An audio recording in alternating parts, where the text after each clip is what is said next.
नमस्कार, आज है 22 फरवरी, दिन मंगलवार। वक्त हो गया जी बिजनेस की बहुत ही खास पेशकश इंडिया 360 का। मैं हूं दीपक डोभाल। हो जाइए तैयार दिन भर की बड़ी खबरों के 360 डिग्री एनालिसिस के लिए। लेकिन सबसे पहले बड़ी खबरें।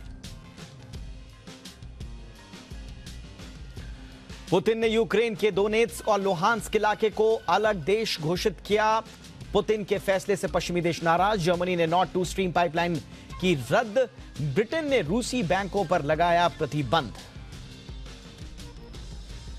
रूस यूक्रेन विवाद पर बोला भारत, हम दोनों पक्षों के बीच चाहते हैं शांति, युद्ध से होगा सबका नुकसान। इंडिया 360 में करेंगे विश्लेषण। युद्ध हुआ तो किसके साथ खड़ा रहेगा भारत? क्या है भारत की रूस और अमेरिका को लेकर दुविधा? यूक्रेन से भारतीयों की सुरक्षित वापसी के लिए एयर इंडिया का मिशन एयरलिफ्ट। विशेष विमान यूक्रेन रवाना। आज रात दिल्ली में होगी लैंडिंग। रूस यूक्रेन संकट से बाजार में आज भी रहा भारी उतार चढ़ाव। निफ्टी करीब 125 अंक गिरकर बंद, मगर निचले स्तरों से दिखी 250 अंकों की रिकवरी। सेंसेक्स 900 तो बैंक निफ्टी 550 पॉइंट सुधरा। सप्लाई चिंता की आशंका से कच्चा तेल 7 साल में पहली बार $99 के ऊपर। घरेलू बाजार में रिकॉर्ड स्तर पर एल्यूमिनियम और 13 महीने की ऊंचाई पर सोने का दाम। एलआईसी के आईपीओ पर वित्त मंत्री निर्मला सीतारमण का बयान, समय पर ही आएगा आईपीओ। क्रूड की बढ़ती कीमतों पर भी हमारी नजर। यूपी में चौथे चरण का मतदान कल। 9 जिलों की 60 सीटों पर डाले जाएंगे वोट। योगी के मंत्री ब्रजेश पाठक और आशुतोष टंडन की प्रतिष्ठा दांव पर। योगी आदित्यनाथ का समाजवादी पार्टी पर बड़ा हमला। इशारों में अखिलेश को दंगेश का नाम दिया।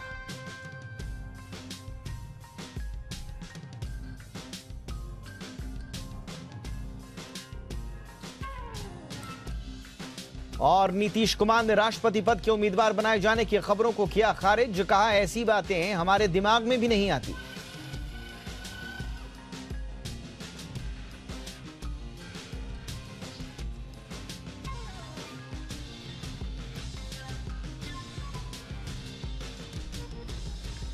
और आइए अब शुरुआत करते हैं कवर स्टोरीज से।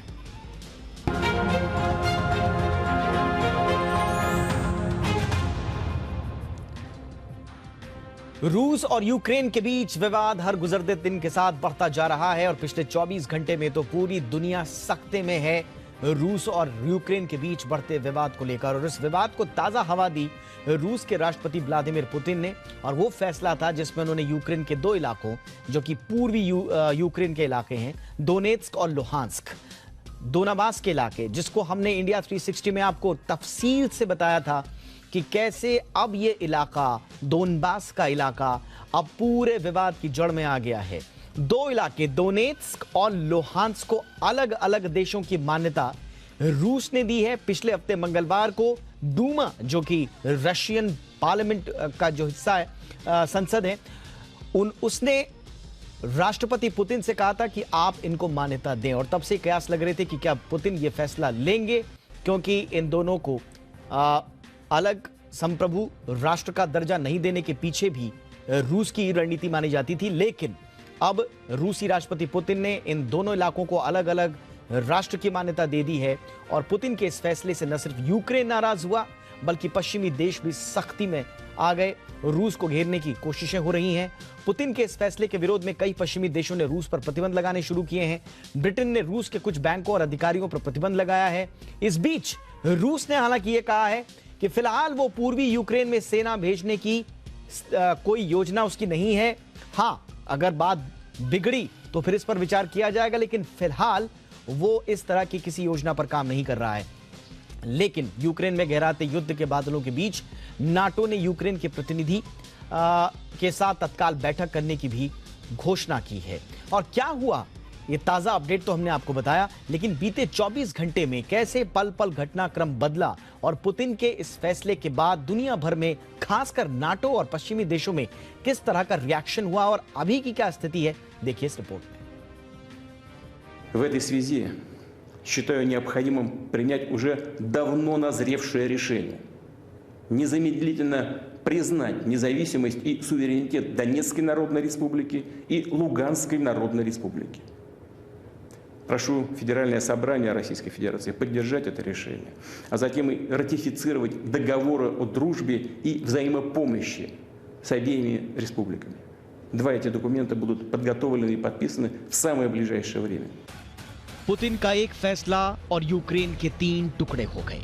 पश्चिमी देशों से प्रतिबंधों की धमकी को दरकिनार कर पुतिन ने वो फैसला किया जिससे यूक्रेन के साथ उसका तनाव कम होने की बजाय और बढ़ गया है। पुतिन ने यूक्रेन के 2 इलाकों डोनेत्स्क और लुहांस्क को अलग राष्ट्र का दर्जा दे दिया। ऐसे वक्त में जब तनाव अपने चरम पर है, पुतिन के इस फैसले से दुनिया का हर देश हतप्रभ है, दंग है। यूक्रेन समेत पश्चिमी देशों ने कड़े शब्दों में इस फैसले का विरोध किया है। अमेरिका ने डोनेत्स्क और लुहांस्क पर आर्थिक प्रतिबंध लगाए हैं। यहाँ पर अमेरिका कोई भी आर्थिक गतिविधि नहीं करेगा। हालांकि सीधे रूस पर किसी तरह के प्रतिबंध यूएस ने नहीं लगाए हैं, लेकिन बाइडेन पर दबाव साफ है। लेकिन जर्मनी ने बड़ा फैसला लेते हुए नॉर्ड 2 स्ट्रीम पाइपलाइन को रद्द कर दिया है, जो कि रूस के लिए बेहद अहम मानी जाती है। ब्रिटेन ने तो सीधे ऐलान किया है कि उसके प्रतिबंध सिर्फ दोनबास ही नहीं, बल्कि खुद रूस पर भी लागू होंगे, जिसके बाद रूस को पछताना पड़ेगा। फ्रांस और जापान ने भी नए प्रतिबंध लगाने की बात कही है, तो ईयू ने भी प्रतिबंध लगाने का ऐलान कर डाला है।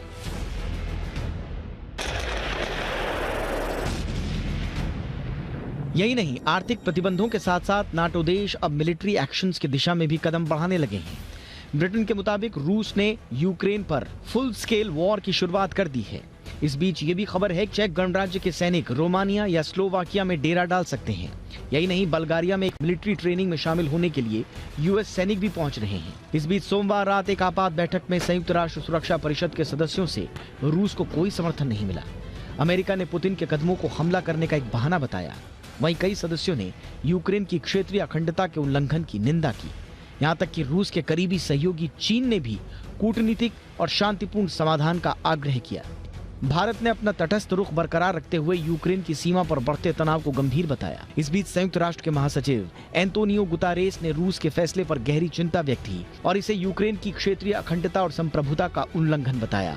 यूक्रेन ने यूएन में कहा कि रूस ने मिन्स्क समझौते का उल्लंघन किया है। वहीं यूक्रेन के राष्ट्रपति ने देश के नाम संबोधन में कहा कि वो किसी से डरने वाले नहीं हैं। यूक्रेन ने रूस से सभी राजनयिक संबंध तोड़ने की बात कही है। दरअसल रूस ने जिन 2 क्षेत्रों को राष्ट्र का दर्जा दिया है, वो 2014 से ही रूस समर्थक अलगाववादियों के कब्जे में है। इसलिए रूस के मान्यता देने से जमीनी स्तर पर कोई बदलाव नहीं आया है। लेकिन रूस ने अपने एक और बयान से अब चिंताएं बढ़ा दी हैं और युद्ध की आशंका को प्रबल कर दिया है। रूस ने साफ किया है कि उसने दोनबास के जिन इलाकों को मान्यता दी है, उसमें वो इलाके भी शामिल हैं जो फिलहाल यूक्रेनी सेना के कब्जे में हैं। यानी रूस डोनेत्स्क और लुहांस्क की मौजूदा सीमा से आगे जाने की तैयारी कर रहा है। तो क्या पुतिन जंग की तैयारी कर चुके हैं? क्या पश्चिमी देश प्रतिबंधों की बेड़ियों के सहारे पुतिन को रोक पाएंगे? आखिर क्या चल रहा है पुतिन के दिमाग में? ये फिलहाल एक राज ही है। ब्यूरो रिपोर्ट, जी मीडिया।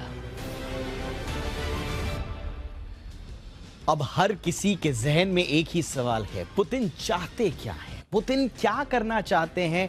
वो कौन सी आउटकम है जिसका पुतिन इंतजार कर रहे हैं? पश्चिमी देश लगातार ये कहते रहे कि एक प्रिटेक्स्ट के इंतजार में पुतिन है, और वो प्रिटेक्स्ट हमने इंडिया 360 में आपको शुक्रवार को बताया था कि कैसे वो प्रिटेक्स्ट डोनेत्स्क और लुहांस्क का वो इलाका है और कैसे अब सारा तनाव इस इलाके में सीमित हो गया। और हमने आपको बताया था कि पॉसिबिलिटीज हैं कि पुतिन इस दोनों इलाकों को संप्रभु राष्ट्र का दर्जा दे दें अपनी तरफ से, और इस युद्ध में वो एक तरह से आग में घी डालने का काम करे। जो रशियन संसद है, डूमा, उसने पुतिन को ये कह दिया था। पुतिन ने ये मसला होल्ड में रखा हुआ था, लेकिन अब जो फैसला लिया है उससे पूरी दुनिया सख्त में। अब आगे क्या पुतिन के मन में प्लान चल रहा है, जरा आपको सिलसिलेवार तरीके से बताते हैं कि पुतिन के मन में क्या है पुतिन का प्लान। देखिए, पहला जो हमने अलग अलग एक्सपर्ट से बात की और एक्सपर्ट्स का नजरिया समेट कर लाए हम कुछ ग्राफिक्स के जरिए। देखिए, पहला पुतिन का प्लान यह है कि तनाव को किसी भी सूरत में खत्म नहीं करना है, तनाव को बरकरार रखना है, और यह तनाव जब तक बरकरार रहेगा रूस और पुतिन की अहमियत, उनकी सिग्निफिकेंस, साथ ही साथ रेलेवेंस और इंपॉर्टेंस बनी रहेगी। तो पुतिन फिलहाल नहीं चाहते, वो शायद बहुत एंजॉय कर रहे हैं कि मैं सब पर भारी पड़ रहा हूं, हर किसी की नजर मुझ में है। तो पुतिन का जो व्यवहार रहा है वो बिल्कुल भी नहीं चाहेंगे फिलहाल कि तनाव कम हो और उनकी इंपॉर्टेंस घटे। दूसरा जो प्राइम फोकस पुतिन का है, यूक्रेन को नाटो में जाने से हर हाल में रोकना। और अगर किसी भी एंड से पुतिन ने अपने गार्ड्स को लोअर कर दिया या कहीं से लगा कि पुतिन ढीले पड़ रहे हैं, तो हो सकता है कि पश्चिमी देश और नाटो देश यूक्रेन को अपने में समाहित करने पर तत्पर हो जाएं और वो प्रोसेस को आगे बढ़ा लें। इसलिए पुतिन चाहते हैं कि उलझाए रखो, यूक्रेन को नाटो में जाने से रोको। तीसरा प्लान पुतिन का क्या है? दोनबास पर यूक्रेन की उलझन बढ़ाना। देखिए, दोनबास पर हमने पिछली बार भी बताया था कि क्या इंपॉर्टेंस है रशिया के लिए उसकी, लेकिन अब दोनबास के 2 इलाकों को जब उन्होंने दे दी है मान्यता पुतिन ने, तो उसके बाद ही कहा जा रहा है कि अब यूक्रेन एक तरह से उलझ गया है। शायद यूक्रेन को भी ये बात का एहसास नहीं था कि इतना बड़ा फैसला पुतिन ले लेंगे, लेकिन दोनबास के दोनों इलाकों लुहांस्क और दोनेत्स्क को संप्रभु राष्ट्र का दर्जा देकर पूरे यूक्रेन को उलझा दिया है दोनबास में पुतिन ने, और यही थी पुतिन की रणनीति, स्ट्रैटेजी। एक और पुतिन का प्लान देखिए, यूक्रेन पश्चिमी देशों के बीच दोनबास को बफर जोन बनाना। देखिए, जो पूर्वी यूक्रेन का जो हिस्सा है दोनबास का, पहले यूरोपीय देश, फिर रूस और बीच में यूक्रेन, तो यूक्रेन को माना जाता था कि वो बफर जोन है। लेकिन अगर आप यूक्रेन में आने की कोशिश करेंगे, आप यानी कि नाटो देश, तो फिर रूस और यूक्रेन की सीमा पर कुछ बचा नहीं। तो ऐसे में बफर जोन जो बच जाता है वो बच जाता है दोनबास का इलाका। तो एक तरह से इस फैसले के बाद पुतिन ने दोनबास को यूक्रेन और रूस के बीच का बफर जोन बना दिया है, और वहां पर अगर वो अपनी सेनाएं भेजते हैं तो एक तरह से वो स्ट्रैटेजिक लोकेशन को हासिल करने में कामयाब होंगे। 5वां प्लान पुतिन का क्या है? दुनिया को उलझाए रखो, खुद की रणनीति तैयार करो। पुतिन एक फैसला लेते हैं, एक कोई संकेत देते हैं और 2-3 दिन तक पूरी दुनिया उसी के इर्द गिर्द घूमती रहती है, और उसके बाद पुतिन करते हैं अपना होमवर्क और तैयार करते हैं अपनी चाल। तो यही है दुनिया को उलझाए रखने का पुतिन का प्लान, कि आप जितना ज्यादा उलझाए रखेंगे उतना ज्यादा आपको अपनी प्लानिंग करने में तैयारी मिलेगी। अब रही बात सैंक्शंस की, तो क्या पश्चिमी देश पुतिन को या रूस को प्रतिबंधों की बेड़ियों में जकड़ पाएंगे? ये एक बहुत बड़ा सवाल है, क्योंकि ताबड़तोड़ सैंक्शंस की घोषणा हो रही है। एक के बाद एक हर कोई आगे आकर कह रहा है कि हम पुतिन पर, रूस पर प्रतिबंध लगा देंगे। तो क्या है इन प्रतिबंधों के मायने, और बेसिकली रूस पर प्रतिबंधों के मकसद और मायने क्या हैं? तो देखिए, 3 तरह के प्रतिबंध होते हैं। पहला अगर आप देखें तो वो है आर्थिक प्रतिबंध। अब आर्थिक प्रतिबंध सबसे ज्यादा फाइनेंशियल प्रतिबंध और आर्थिक प्रतिबंध ही लगाए जा रहे हैं। इसमें कारोबारी प्रतिबंध शामिल हैं, आयात निर्यात पर रोक है जो ईयू शायद इसकी घोषणा कर सकता है। यूके ने आपने देखा होगा कि कुछ प्रतिबंध लगाने की कोशिश की है। निवेश पर प्रतिबंध, यूएस की ओर से तो सिर्फ दोनेत्स्क और लुहांस्क के इलाके में व्यापार पर प्रतिबंध है, लेकिन उसके कोई मायने नहीं है। हालांकि यूएस क्या रूस पर डायरेक्ट कोई प्रतिबंध लगाने की घोषणा करेगा, यह भी कुछ घंटों में साफ होगा। बैंकों, कंपनियों पर पाबंदी, आपने देखा होगा आज यूके ने 5 बैंकों और कुछ लोगों को ब्लैकलिस्ट कर दिया है, उन पर प्रतिबंध लगा दिया है। तो ये इस तरह के जो प्रतिबंध आते हैं ये आर्थिक प्रतिबंधों की श्रेणी में आते हैं। इसके अलावा देखते हैं और किस तरह के प्रतिबंध होते हैं। दूसरा होता है राजनयिक प्रतिबंध। इसमें राजनयिकों को समन करना। देखिए, जितने भी नाटो देश हैं, हर नाटो देश ने अपने अपने यहां जो भी रूस के राजदूत थे उनको समन किया है, नाराजगी जाहिर की है। यह एक तरह से राजनयिक प्रतिबंधों का हिस्सा होता है। राजनयिकों को वापस बुलाना, जो यूक्रेन ने किया है कि हम रूस से अपने राजनयिक संबंधों को तोड़ने के लिए वहां से राजनयिक वापस बुला देंगे, तो ये राजनयिक प्रतिबंध हुए। इसके अलावा जो अहम अधिकारी हैं, नेता हैं, उनको ब्लैकलिस्ट करना भी कभी कभी राजनयिक प्रतिबंधों का हिस्सा होता है, जिसके लिए शायद नाटो देश और पश्चिमी देश तैयारी कर रहे हैं। एक और जो प्रतिबंध की श्रेणी है वो है सैन्य प्रतिबंध। वो किस तरह के होते हैं वो आपको समझा देते हैं। देखिए, सैन्य हस्तक्षेप। अब देखिए, अब पूरे मसले में सैन्य प्रतिबंधों की जहां तक बात है तो रूस पर सैन्य प्रतिबंध फिलहाल नाटो और पश्चिमी देशों के अधिकार क्षेत्र में इसलिए नहीं है क्योंकि यूक्रेन के साथ नाटो की कोई साझेदारी नहीं है। यूक्रेन नाटो में अभी नहीं आया है, तो वो बाध्य नहीं है कि कुछ तरह के सैन्य प्रतिबंध अगेंस्ट रशिया लगाएं। लेकिन हाँ, कुछ सैन्य हस्तक्षेप, जैसे कि पीछे से आपने बैकअप फोर्स दे दिया, अपरोक्ष रूप से सैनिक सहायता दे दी, कुछ हथियार दे दिए, वो एक हिस्सा हो सकते हैं। हथियारों पर प्रतिबंध, सीमित हमले करना या फिर युद्ध की घोषणा, ये सब सैन्य प्रतिबंध में आते हैं। लेकिन इसका स्कोप काफी कम है। नाटो देश अपनी अपनी तैयारी कर रहे हैं कि वो अपरोक्ष रूप से सैन्य प्रतिबंधों को अपनाएं, लेकिन परोक्ष रूप से डायरेक्टली कोई सैन्य प्रतिबंध, क्योंकि कोई ट्रीटी नहीं है और इस तरह के कोई हालात भी नहीं है, सारे अपरोक्ष रूप से हैं। पुतिन की जो स्ट्रैटेजी है उसको समझने में ही अभी बहुत टाइम लग रहा है, तो प्रत्यक्ष सैन्य प्रतिबंध फिलहाल नहीं है। तो ये हैं 3 वो प्रतिबंध जो रूस के खिलाफ पश्चिमी देश अख्तियार कर सकते हैं। इन नजरों से मैं आपको पूरा विश्लेषण करके बता दिया। अब देखिए, इन प्रतिबंधों में एक इंपॉर्टेंट प्रतिबंध जो शामिल है वो नॉर्ड टू स्ट्रीम यानी कि नॉर्ड स्ट्रीम 2 जो कि बहुत ही इंपॉर्टेंट पाइपलाइन कही जाती है। जर्मनी ने इस समझौते से हाथ पीछे कर दिए हैं। अब क्या, क्योंकि कहा जाता है कि पुतिन की दुखती रग है, बहुत सारा पैसा इस पाइपलाइन में पुतिन का और रूस का लग चुका है और यूरोपीय देशों को एनर्जी सप्लाई करने का एक बहुत बड़ा जरिया है। अगर ये कहीं से डिसरप्ट होती है ये पाइपलाइन, तो कहा जाता है कि रूस की पूरी इकोनॉमी बैठ जाएगी। तो क्या है नॉर्ड स्ट्रीम 2 की पूरी कहानी और उस पर प्रतिबंध के क्या मायने हैं, देखिए इस रिपोर्ट में।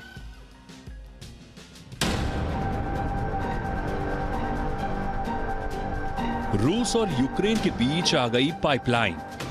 पुतिन ने पकड़ ली यूरोप की दुखती रग। क्या है पुतिन की पाइपलाइन डिप्लोमेसी? जर्मनी ने रूस के साथ जारी अपनी अहम नॉर्ड स्ट्रीम 2 पाइपलाइन परियोजना को रद्द करने का फैसला किया है। जर्मनी ने यह फैसला तब किया जब रूस ने यूक्रेन के 2 शहरों डोनेत्स्क और लुहांस्क में अपने सैनिकों को भेजना शुरू किया। नॉर्ड स्ट्रीम 2 पाइपलाइन यूरोप और पूरे रूस के लिए बेहद अहम है, क्योंकि रूस इस परियोजना के जरिए जर्मनी को अपनी तेल गैस की सप्लाई दोगुनी करने वाला था, जिससे पुतिन सरकार की आर्थिक स्थिति बेहतर हो सके। लेकिन जर्मनी के इस फैसले से रूस की मंशा पर पानी फिर गया। जर्मनी ने यह भी कहा कि वो यूक्रेन के खिलाफ रूस की कार्रवाई का सख्त विरोध करता है और रूस को बातचीत के लिए मेज पर लौटना चाहिए। दरअसल रूस के पास सबसे ज्यादा नेचुरल गैस का भंडार है। गैस सप्लाई के मामले में दुनिया भर में रूस पहले नंबर पर है, जबकि ईरान दूसरे और कतर तीसरे नंबर पर आता है। रूस की सरकारी कंपनी गैसप्रोम पाइपलाइन के जरिए कई देशों में गैस की सप्लाई करती है। 2014 तक रूस पाइपलाइन के जरिए गैस सीधे यूरोप तक भेजता था। रूस ट्रांजिट फीस देकर यूक्रेन जैसे देशों से होते हुए अपनी गैस यूरोप भेजता था। रूस हर साल यूक्रेन को करीब $33 बिलियन ट्रांजिट फीस चुकाता था, जो कि यूक्रेन के सालाना बजट का करीब 4% था।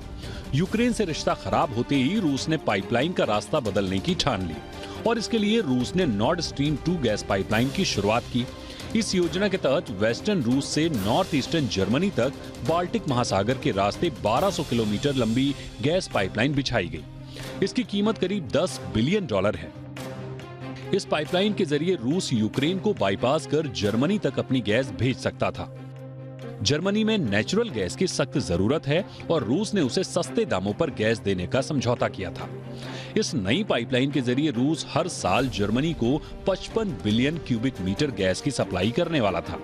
नई गैस पाइपलाइन बनकर पूरी तरह से तैयार हो चुकी है।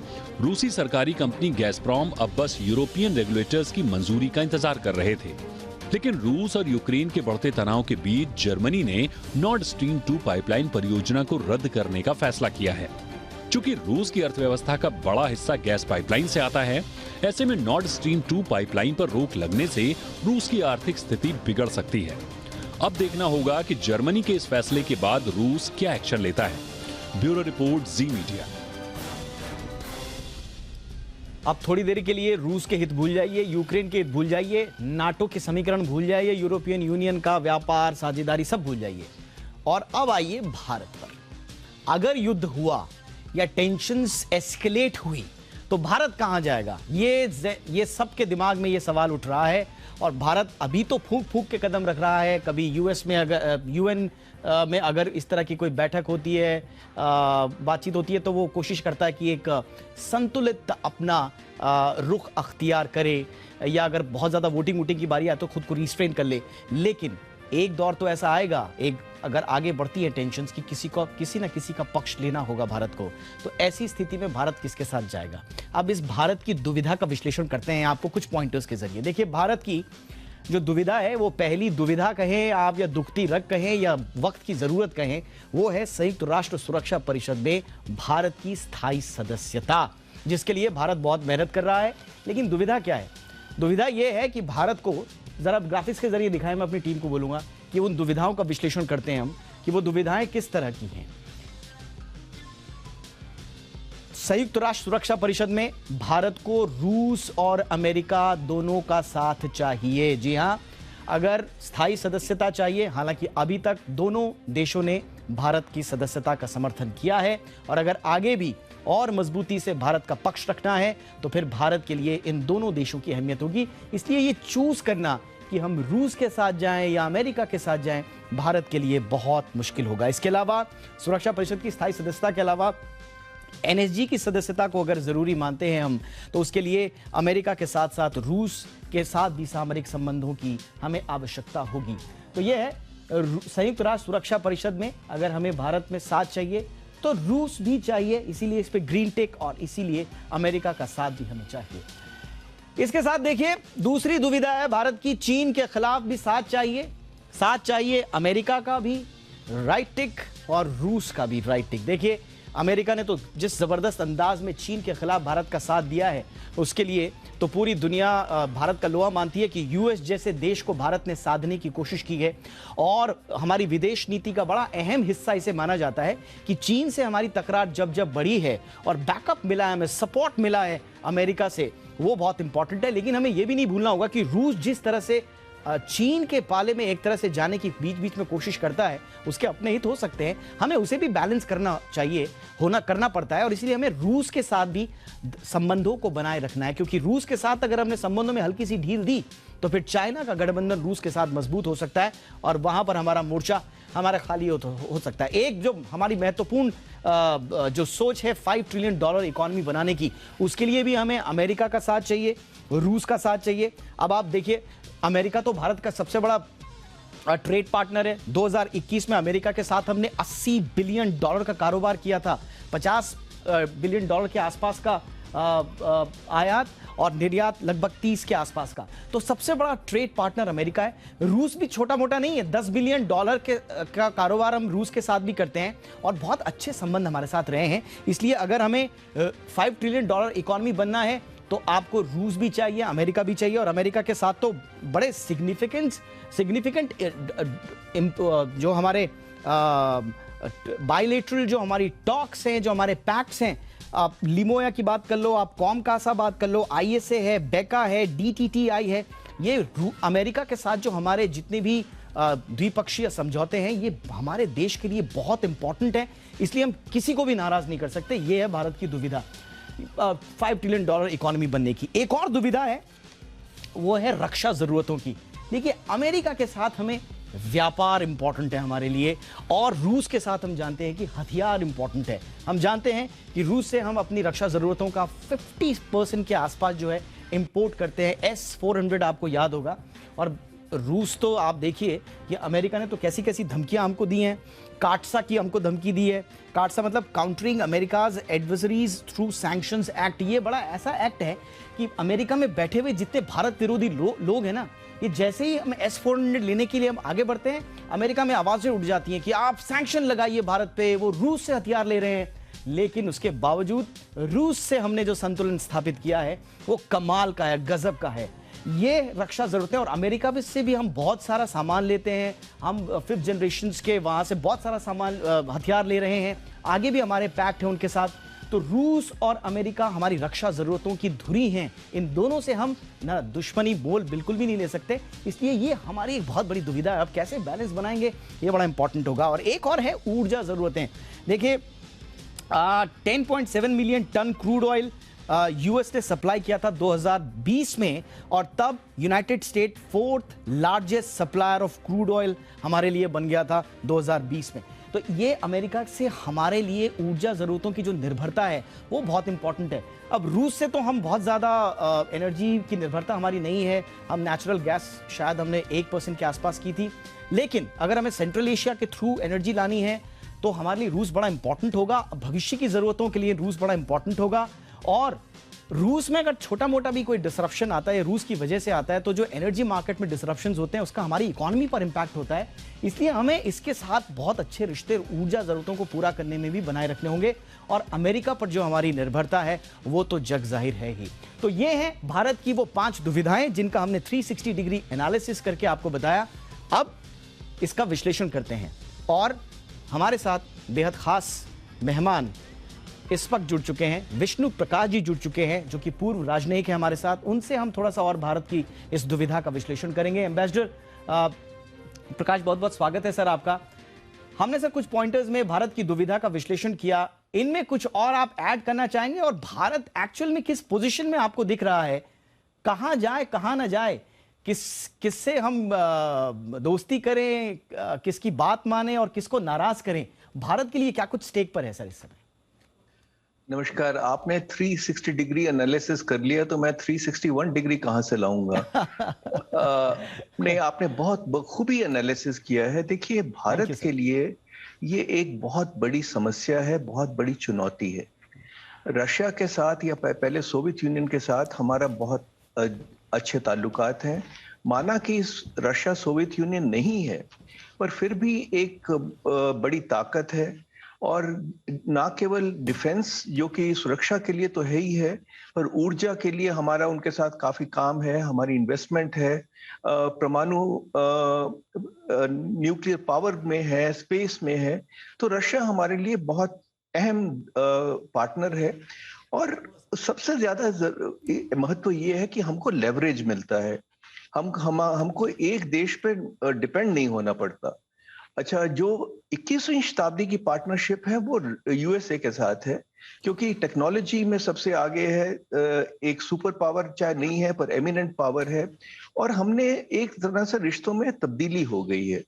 तो हमको ये कई लोग कहते हैं कि हम कोई न्यूट्रल हैं, हम न्यूट्रल नहीं है साहब।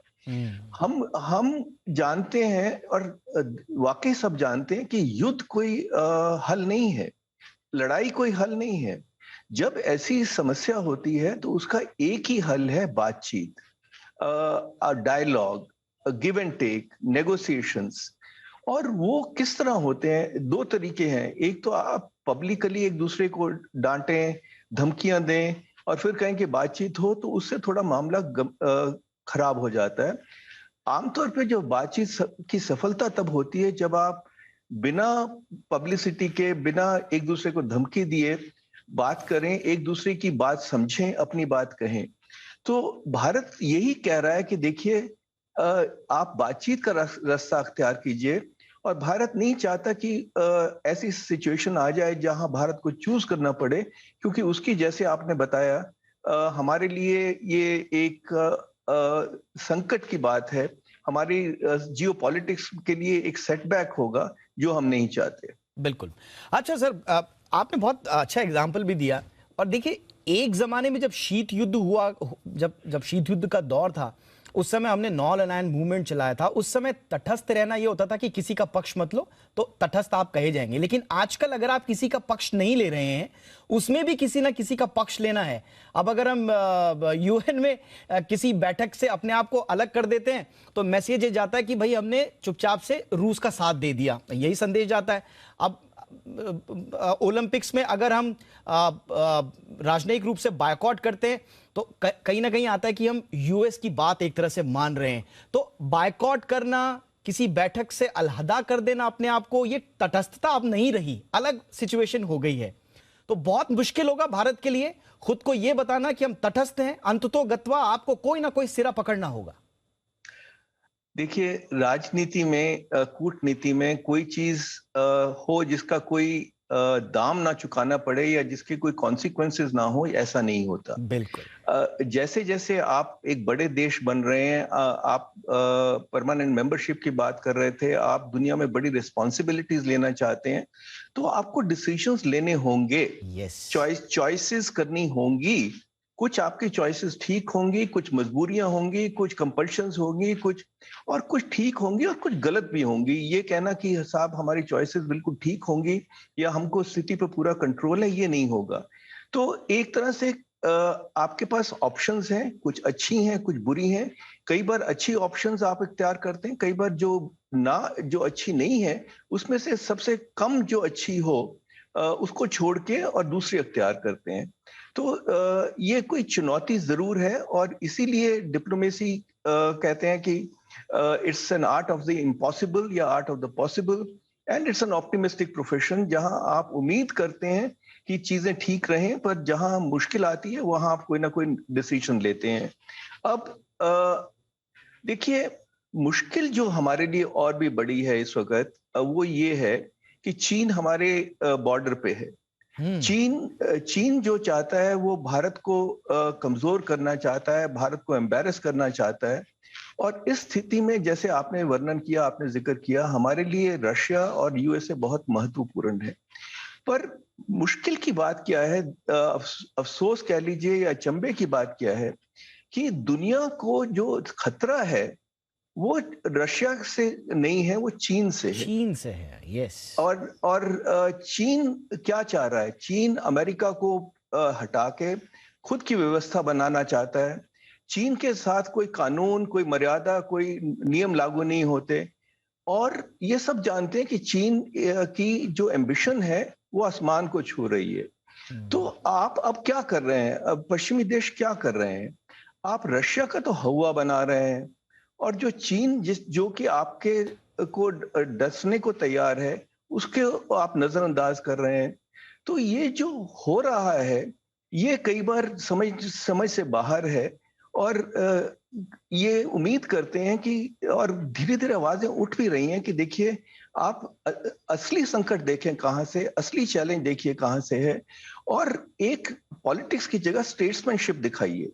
यस, बहुत बहुत अच्छा किया सर, आपने इसका जिक्र किया, स्टेट्समैनशिप का जिक्र किया। सर, आपको लगता है कि इस समय अमेरिका, आरोप ये लग रहे हैं कि अमेरिका में बहुत ही कमजोर प्रेसिडेंट के रूप में प्रेसिडेंट बाइडेन साबित हो रहे हैं, और यूक्रेन संकट इतना ज्यादा नहीं आगे बढ़ता अगर बाइडेन डिसाइसिव होते, इससे पहले होते। अफगानिस्तान में बाइडेन की नीतियों के कारण कमजोरी एक तरह से अमेरिका की दिखी।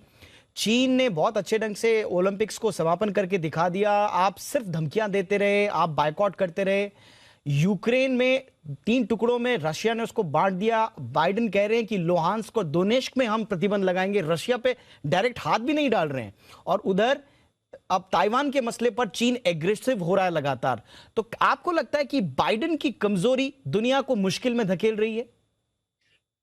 देखिए, बाइडेन साहब जो कर रहे हैं वो तो हम सब जानते हैं, पर ये आज से नहीं हो रहा है।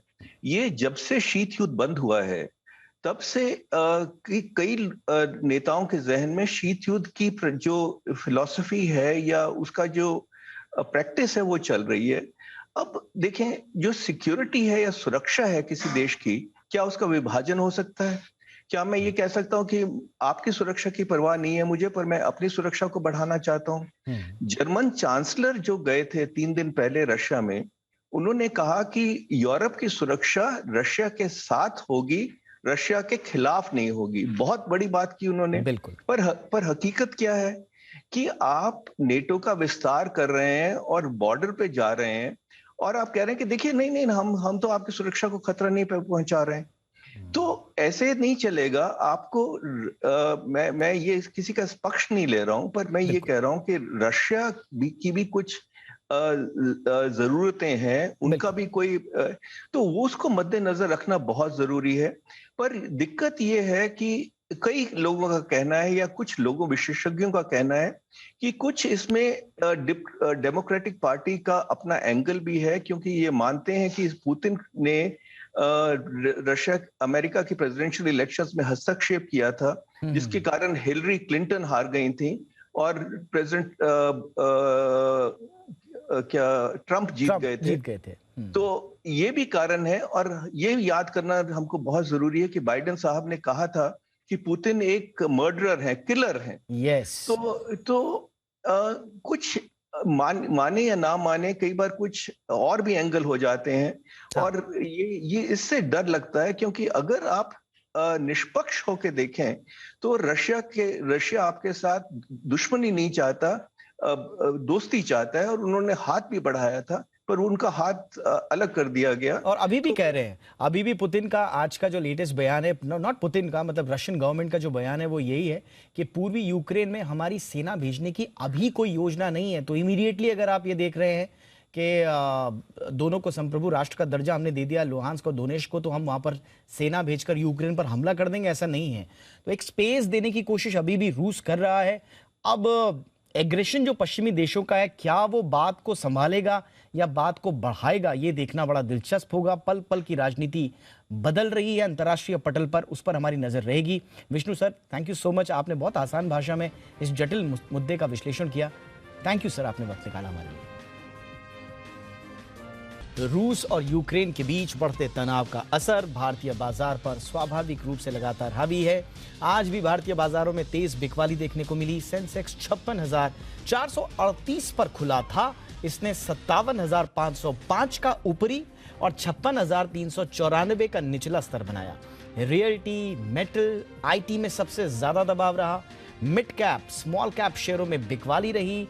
हालांकि निचले स्तर से बाजार में रिकवरी भी देखने को मिली और निफ्टी निचले स्तरों से 248 अंक सुधरा, जबकि सेंसेक्स निचले स्तरों से 906 अंक सुधरा।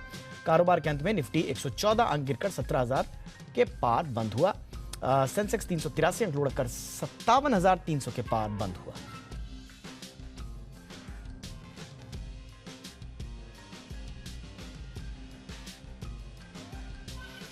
और अमेरिकी बाजारों का हाल भी देख लेते हैं फटाफट से, और उसके बाद अविनाश गोरक्षकर हमारे साथ जुड़ चुके हैं प्रॉफिट मार्ट सिक्योरिटीज के। लेकिन उससे पहले जरा यूएस मार्केट का हाल भी देख लेते हैं कि वहां पर किस तरह का कारोबार नजर आ रहा है, क्योंकि सारी दुनिया की नजरें उस यूएस मार्केट की ओपनिंग पर भी आजकल रहती हैं। तो देखिए, आप एक तरह से आप फ्लैट शुरुआत कह सकते हैं। डाउ जोन्स कमजोरी के साथ खुला है, 101 अंकों की कमजोरी के साथ 33,977 के आसपास कारोबार करता हुआ।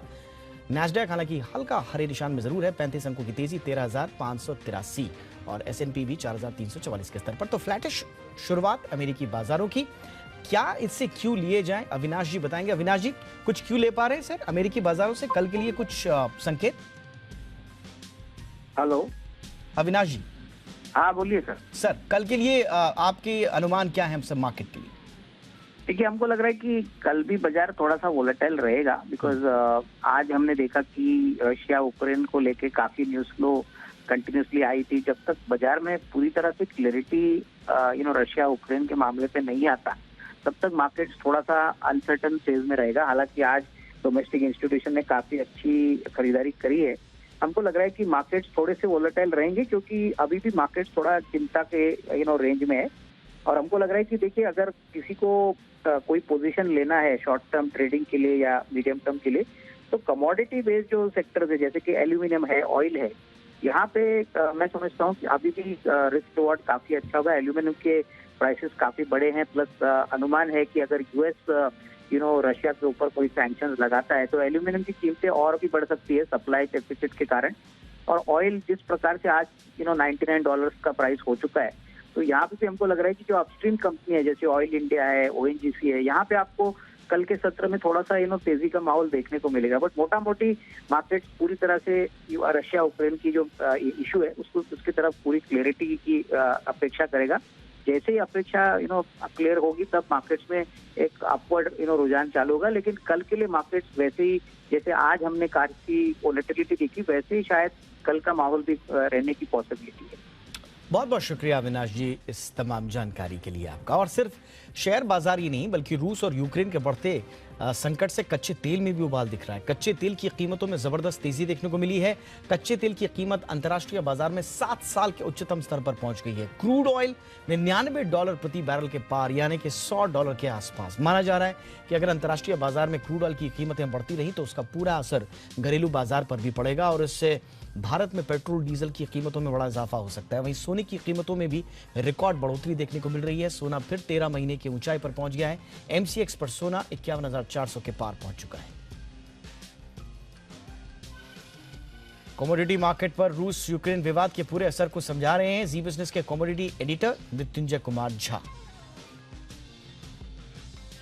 यही वजह है और इसी ने कच्चे तेल की कीमतों को 7 साल की ऊंचाई पर पहुंचा दिया है। $99 प्रति बैरल के लेवल को क्रूड ने आज पार किया है, ब्रेंट क्रूड ने, और किसी भी वक्त अब $100 के स्तर को भी कच्चा तेल पार कर सकता है। बहुत ज़बरदस्त तेज़ी है और इस तेज़ी के पीछे की जो वजह है वो बिल्कुल वही है जो इक्विटी मार्केट में गिरावट की वजह है, रूस और यूक्रेन का तनाव। क्योंकि रूस कच्चे तेल का एक बड़ा प्लेयर है और गैर ओपेक देशों का सबसे बड़ा उत्पादक देश है रूस। लिहाजा मार्केट को ये डर है कि अगर ये तनाव बढ़ता है तो रूस से ग्लोबल मार्केट में तेल की सप्लाई बहुत कम हो जाएगी और जिसको कंपनसेट करना बाकी देशों के लिए आसान नहीं होगा। लिहाजा एक तरफ डिमांड बढ़ रही है, दूसरी तरफ अगर सप्लाई कम हो जाएगी तो इससे मार्केट में क्रंच के हालात बनेंगे और जिससे दाम यहाँ पर बढ़ने लगे हैं।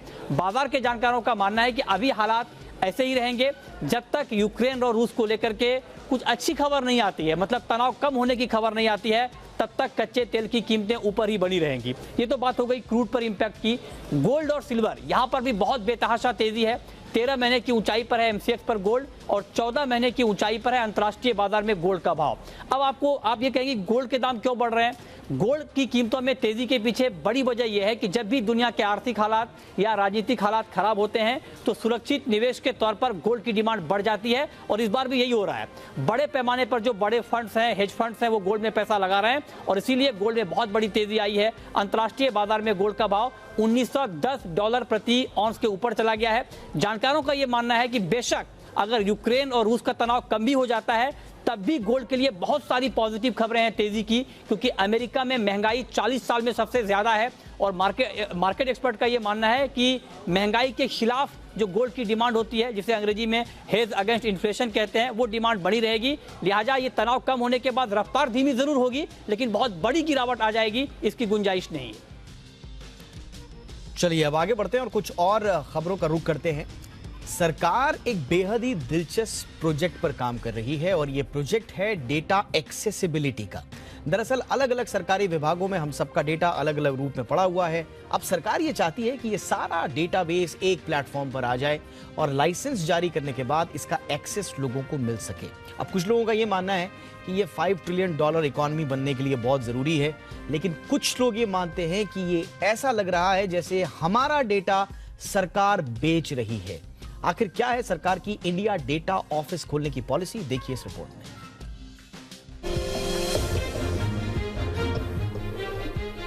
देश में सरकारी डेटा के खजाने को एक प्लेटफॉर्म पर लाने की तैयारी पूरी हो चुकी है। सरकार एक ड्राफ्ट पॉलिसी लेकर आ रही है। इसके तहत केंद्र और राज्य सरकारों को आपस में डेटा को साझा करना जरूरी होगा ताकि सरकारों के पास मौजूद सभी डेटा को एक जगह इकट्ठा किया जा सके। सरकार इसके लिए इंडिया डेटा ऑफिस खोलने की तैयारी में है। सरकार का सीधा मकसद डेटा की पहुंच को देश की इकोनॉमिक जरूरतों से जोड़ना है और इसके इस्तेमाल से देश की आर्थिक गतिविधियों को नई दिशा देना है। दरअसल देश में एक ही आदमी का डेटा अलग अलग सरकारी प्लेटफॉर्म पर बिखरा पड़ा है।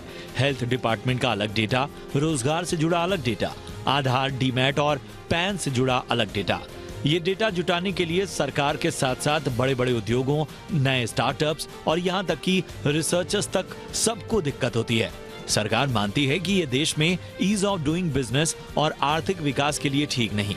लिहाजा सारा डेटा एक प्लेटफॉर्म पर लाकर उसकी एक्सेस उन लोगों या समूहों को दी जा सकती है जिन्हें सरकार लाइसेंस जारी करे। ईज ऑफ डूइंग बिजनेस के साथ ही देश की पॉलिसी मेकिंग में इससे बहुत मदद मिलेगी। वहीं केवाईसी में भी आसानी होगी। ये ड्राफ्ट पॉलिसी है और फिलहाल सरकार ने इसके लिए हर किसी से 18 मार्च तक सुझाव मांगे हैं। जाहिर है देश के डेवलपमेंट में सरकार के पास मौजूदा डेटा बैंक बेहद कारगर साबित हो सकता है। इसके अलावा सरकार के data accessibility and use policy draft को बैसाखी बनाकर न केवल देश की तरक्की पर जोर है बल्कि सरकार अपने डेटा के खजाने को मोनेटाइज कर सरकारी खजाना भी भरेगी। लेकिन डेटा का मसला देश में हमेशा से संवेदनशील रहा है। आम लोगों के डेटा का एक्सेस किसको मिलेगा, किस आधार पर मिलेगा, क्या व्यक्ति से पूछकर उसके डेटा की एक्सेस किसी को दी जाएगी और क्या इससे ये प्रतीत हो रहा है कि सरकार उचित दामों पर आम आदमी का डेटा बेच रही है। ये ऐसे सवाल हैं जिनके जवाब सरकार ही दे सकती है। हालांकि सरकार ने साफ किया है कि हर तरह का डेटा साझा नहीं किया जाएगा। संवेदनशील डेटा को सुरक्षित रखा जाएगा। लेकिन डेटा प्रोटेक्शन बिल की गैर मौजूदगी में इस डेटा के दुरुपयोग की आशंकाओं को सरकार कैसे दूर करेगी, ये भी जानना बाकी है। बहरहाल इकोनॉमी की रफ्तार के लिए डेटा की आसान पहुंच बनाम डेटा प्रोटेक्शन की बहस के बीच सरकार इस ड्राफ्ट पॉलिसी पर कैसे आगे बढ़ती है, ये वक्त ही बताएगा। ब्यूरो रिपोर्ट, जी मीडिया।